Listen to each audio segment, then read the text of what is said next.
The escalating cyber threats we face require a whole-of-nation effort. The President will be joined by leaders from the tech, the critical infrastructure, insurance, and education sectors, and we will have more details for you later today, but I just wanted to note that is happening tomorrow, and there's, of course, a lot of ground that we will be covering.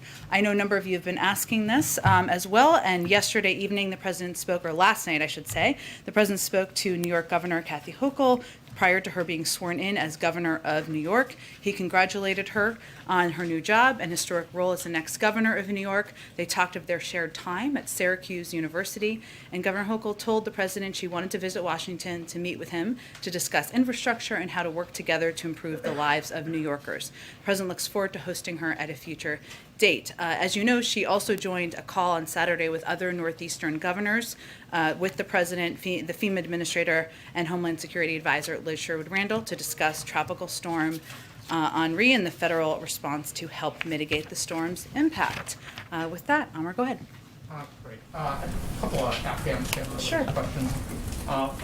First, on a Taliban spokesman said today that the group would bar Afghans from accessing the roads leading to the airport to allow foreigners to pass. And I guess for evacuation efforts, what does this mean for Afghans who assisted and can't get through now? What are you going to be? Does this effectively cut off those Afghans from being evacuated? No, that is not how you should read it. One, I should note we have been in direct contact, not just with American citizens, but with SIV applicants, special immigrant visa applicants, and Afghans whose departure we are facilitating about how and when to come to the airport. And our expectation, which we have also conveyed to the Taliban, is that they should be able to get to the airport.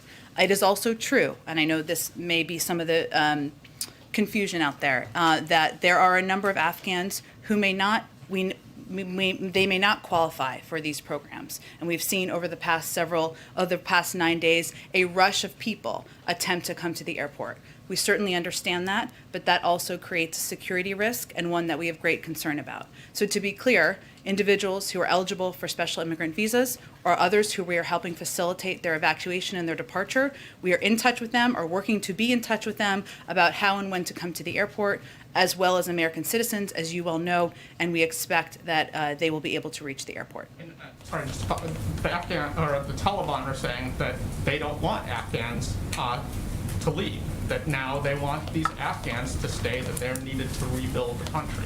Again, our expectation and what we will continue to convey directly through a range of channels we have is that the individuals, the special immigrant visa applicants, those who are eligible, those who we are facilitating their departure will be able to reach the airport. And on your, the statement that you just put out about a half hour ago about the August 31st deadline and sticking to it, the President has, from allies, both here at home and abroad, have wanted him to push that deadline back some.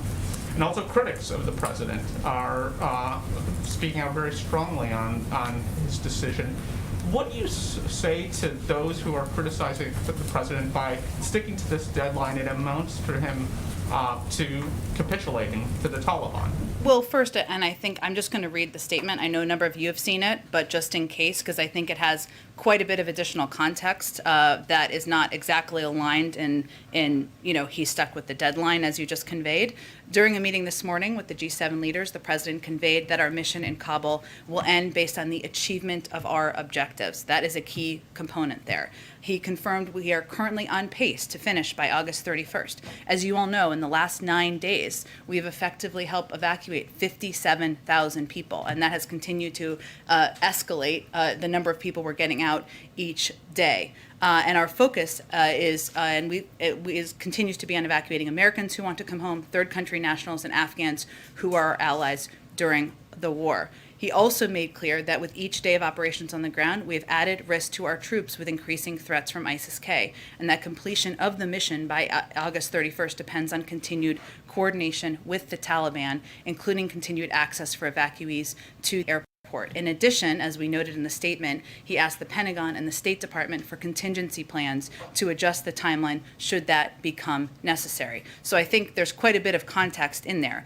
including the threat from ISIS-K, which is quite real and one that we are tracking and monitoring very closely from our national security and intelligence teams. Two, the continued cooperation of the Taliban in as it relates to getting American citizens and our key allies on the ground to the airport. And the third, of course, is ensuring that we have contingency should they be needed. So I think those are pretty important caveats in the reporting. Go ahead. If you do have to adjust the timeline, how long are you talking about? I'm not going to get ahead of any contingency plans that are drawn up by the State Department and the Defense Department. As you all know, the President has been meeting and attended and participated in briefings with his national security team once a day, sometimes twice a day, is in constant and regular contact, and I expect we'll get some updates in short order. And when do you need to start pulling troops out of the Kabul airport to meet the August 31 target? It's a great question, Steve. I just don't want to get into operational details that are under the purview of the Department of Defense. Go ahead. But you are correct. I will note that it would not be, there would have to be time in advance of the 31st or in time in advance of whatever the date is in order to do that. But they can give you the operational details. Go ahead. So does that mean that the evacuations will stop before the actual 31st? So then there is time to get the troops and their machinery and weaponry out of there? That would be correct, yes, that there would need to be time to wind down the presence. I will note, though, that the purpose of this statement is to provide additional context of what the President conveyed to the G7, which includes a number of very key components as he assesses day by day. And that includes the threat of ISIS, which is of great concern, understandably, to the President, given the threat it poses to our military who are on the ground, serving proudly and bravely on the ground. It also includes the essential aspect of having the Taliban's coordination continue over the coming days so we can facilitate as many people as we've been getting out. And so what I read from this statement is he has not ruled out extending the deadline. Is that right? Well, he asked for contingency plans, but believes we continue to be on track to accomplish our mission. And one more question, Jim. Sorry, I know that's very. Does this mean if he does stand by this August 31st deadline that every single U.S. troop will be out of Afghanistan by August 31st? Again, I will leave it to the Department of Defense to get into operational details. As you know, and as I've noted, he is meeting with his national security team every single day, often more than once a day, to continue to discuss. And as I noted also in this statement, he's asked for contingency plans. Go ahead. Thanks, Jen. Just to follow up on Amar's question, so are you saying that despite this threat by the Taliban to stop Afghans from boarding planes, that you're not seeing any slowdown in Afghans being able to get to the airport if they need to? I'm conveying that what we have articulated is that Afghans, not every, there are millions of Afghans, as we know, who want to leave the country, or a large number of Afghans who want to leave the country. I think that's safe to say. What I'm talking about is the individuals we have prioritized, those who have fought alongside us, who are eligible for special immigrant visas, who otherwise we are facilitating their departure, and that our expectation is that they will be able to reach the airport. So I'm just trying to figure out if the Taliban has made good on this threat yet, and it sounds like you're saying they haven't. I don't have an update on that. I'm just conveying to you what our expectation is and what we were continuing to communicate directly. And then is the CIA director now the chief negotiator for the U.S. in Kabul, and how long does he plan to stay there? I certainly understand your question. I'd refer you to the CIA on any specific questions about his location or specific role. Go ahead. For a little bit of clarity, because minutes and hours matter here. When Sure. we talk about August 31st, is the understanding between the U.S. and the Taliban that that ends at midnight at the end of August 31st, Afghan time, American time? Is it the end of the 30th, heading into the 31st? When exactly is the deadline as it currently exists? It's really a great question, and I want to give you a very clear and articulate answer from the team on the ground, so I'll just have to get back to you on that to make sure we give you the accurate information. What is the last, I know that you're continuing to do this actively, Yeah. as you indicated to one of my colleagues a moment ago, obviously. There's going to be time needed to be able to get out the American troops and others who are helping facilitate this process. What is the last call for Americans on the ground there to come to the airport at Kabul? We are in touch with Americans directly, and we have contact with, and I can give you an overall assessment of where we stand with that, if that's helpful as well, but I'm not going to give you more of an articulation of that from here. Are there any active threats? You talked about in that statement the threat that's posed by ISIS-K, but are there any active threats to Kabul, to HKIO right now? I'm not going to give you an intelligence assessment from here either, but I can convey to you that we have increasing concerns about the threats, and that is certainly a part of the President's assessment and decision-making.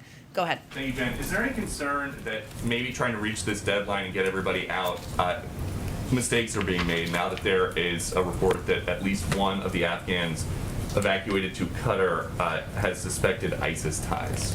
Well, first I would say we have a stringent vetting process which includes background checks before any individual comes to the United States. So I can't speak to one individual, but I can tell you and confirm for you that we take the vetting of any individual who comes to the United States and comes out incredibly seriously. And it's an extensive process. I would say that this is now on track, Peter, to be the largest airlift in U.S. history. And that is bringing American citizens out, it is bringing our Afghan partners out, it is bringing allies out. So no, I would not say that is anything but a success. Okay, and I know that you said yesterday it's irresponsible to say that Americans are stranded in Afghanistan right now. What do you say to the American citizen in Kabul that Fox spoke to this morning? Her name is, she's going by Fatima. She says, we are stranded at home.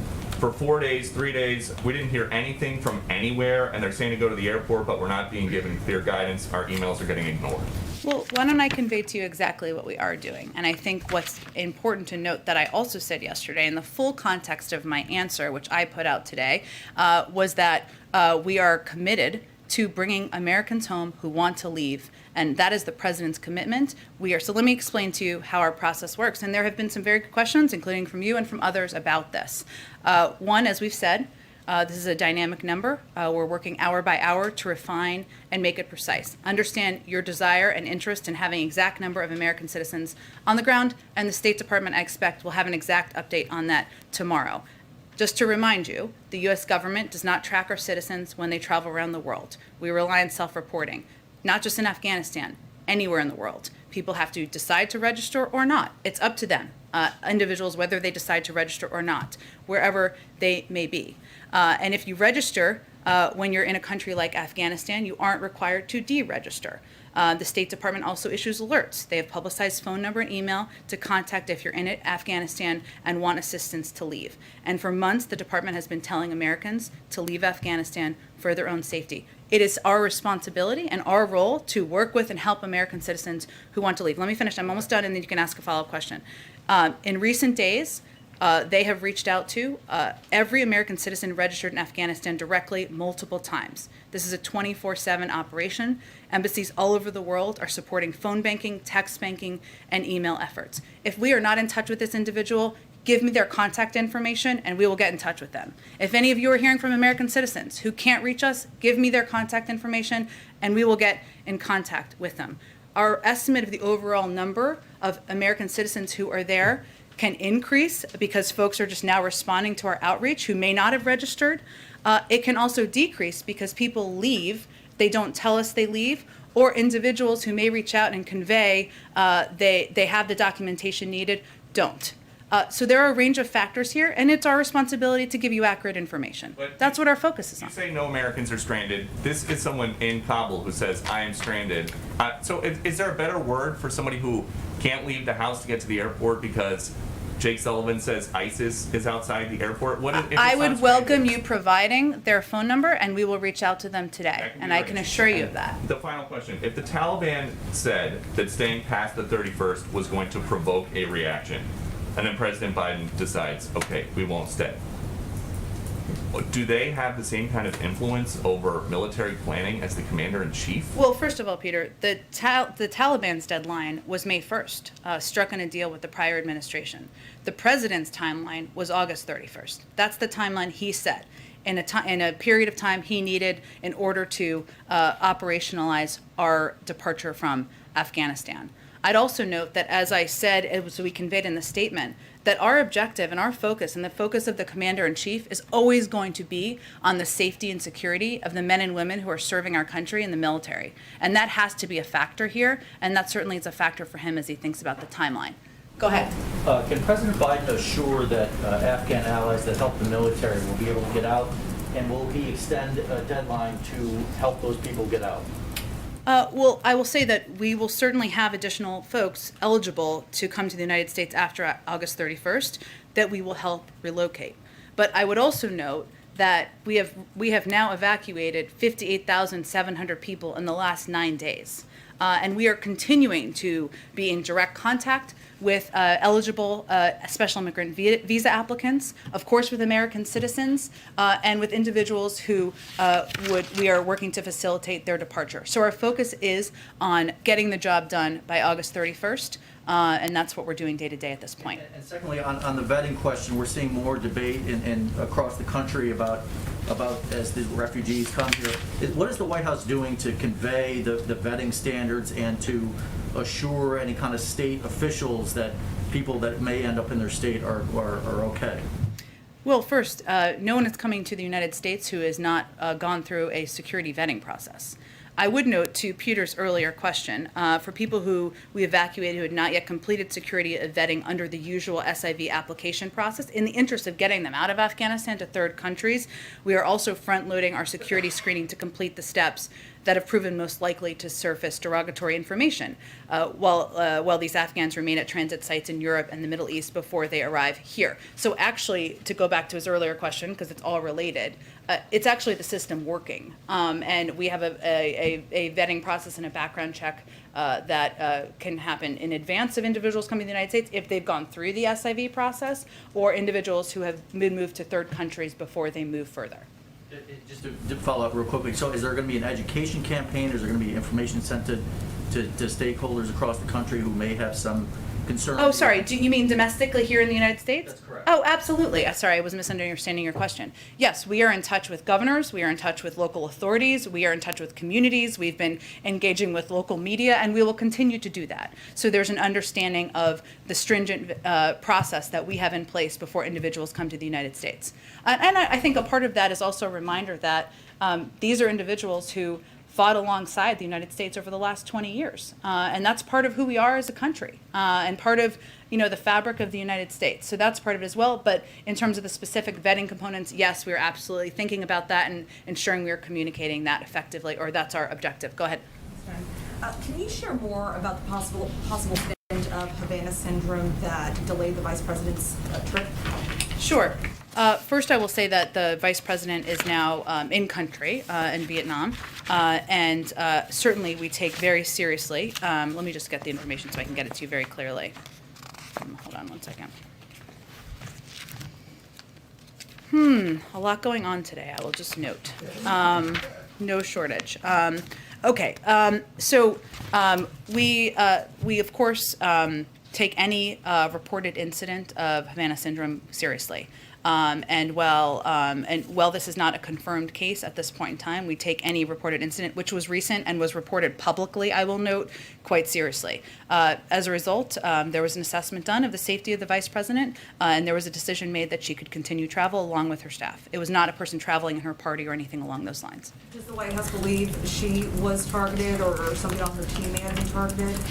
That is not an assessment that's been made. It was an individual who was in country, and it had been reported previously. Can you confirm that it was two embassy staffers? I don't have any additional detail beyond that. Okay, and one on Afghanistan. For Afghans who are at risk in Afghanistan who won't be able to get out in time, how will the U.S. try to keep them safe after August 31st? Well, I think as I just said in response to, I think, Alex's question, there are individuals who will be eligible who we expect, who will certainly be eligible after August 31st, and we are determining how operationally we can deliver on that. It's a good question. I don't have an update right now. Go ahead. I have a question about a report on the conditions in Doha that was reported by Axios today. A U.S. Central Command internal email described the housing for thousands of evacuees as, quote, awash with loose feces and urine and a rat infestation, a life-threatening humanitarian disaster. Is the president aware of these conditions, and is there anything going on to improve them? Absolutely, and I think the report is actually from a couple of days. I understand it was in Axios this morning, but I believe that the conditions were a report from several days ago, and certainly the State Department and other officials who are working in close coordination with countries who are hosting individuals as they're passing through, or maybe as they're landing there for a longer period of time, or have been working to improve those conditions.